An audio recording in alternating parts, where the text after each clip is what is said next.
The specifically the Pure Kada Vibe is an initiative initiative of CHED in collaboration with the Unilab Foundation. Nagdalayon po itong palakasin uh, yung participation ng ating estudyante uh, para sa pagsulong ng or sa in building responsible citizens.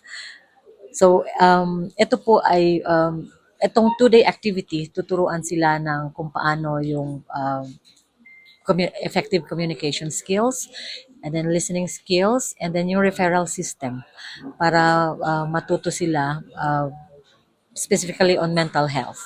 All of this, all of this that we are doing is in line with CHED's desire to really ensure that all the students that we are supporting, meaning the beneficiary of our various merit scholarships and subsidies. In fact, sa Cordillera alone, we have 35,000 students who are enjoying from our various scholarships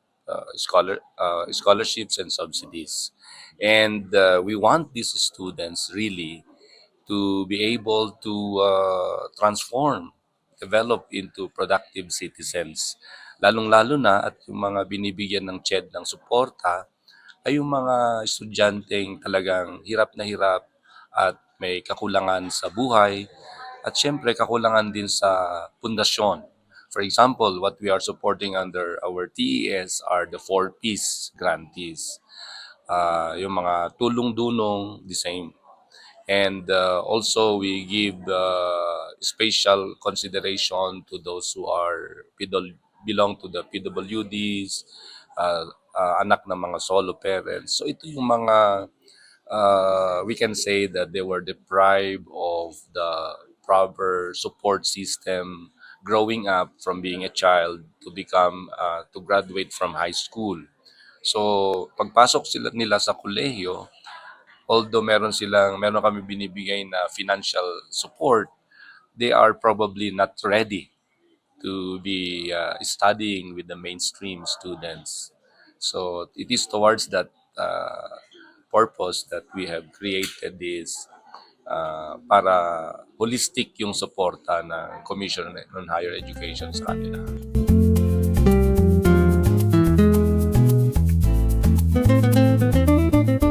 Importante po ang peer facilitation, no, with CHED in collaboration with the Unilab Foundation, no, kasi po alam nyo, ang mga kabataan ngayon, even in the UP fertility study, no, trigger warning in terms of suicide, mas pumupunta po sila sa kanilang kapwa kabataan, no, at minsan hindi sila pumupunta sa mga magulang nila because there are instances na i-invalidate sila, no, or minsan hindi sila pumupunta sa mga guro nila, or minsan yung mga counselor nila hindi rin nila napupuntahan.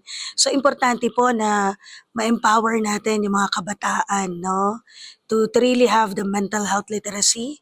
Ano ba yung mental health literacy, no? Yung alam kung anong mga simptomas, no? Pag alam kung ito ay may mental health disorder, matrain po sila for communication skills, no? At ma-refer, no?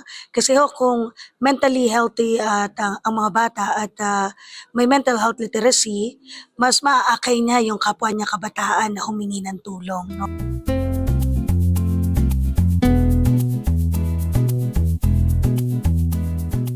Siguro for me yung kikipagkapwa mo with other people. Since ayun nga, with this kind of seminars kasi or facilitations, napakahalaga din yung pakikipag-ugnay mo sa iba't ibang tao. So siguro strengthening on that, may ensure nga natin na once we're going to apply any kind of measures, any kind of programs with other individual, magagamit natin yung kakayahan natin ng kipaghalubilo upang mas makuha natin yung loob. Syempre, papasok din yung tiwala. At syempre, mas mapunan natin yung pangangailangan ng bawat estudyante. Kasi nga, the very first thing then to identify their concerns, to identify what they need is of course through interaction. So mahalaga na gamitin natin yung pakikipagkapwa natin para mas malalim yung pagkaalam natin sa kinakailangan talaga nila.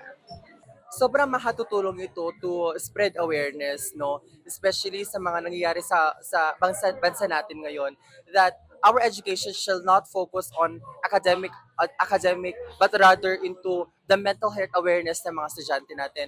This kind of program is really really essential and beneficial for both the institution and of course the students. This yung gantong programa, we already have a plan na i-apply namin siya or gagamitin namin siya as a training tool para sa magkakaroon kasi kami ng training program ngayon with NU Philippines, which is mga peer organizations within different branches of NU Philippines. Bibigyan namin siya ng training pagdating sa ganito.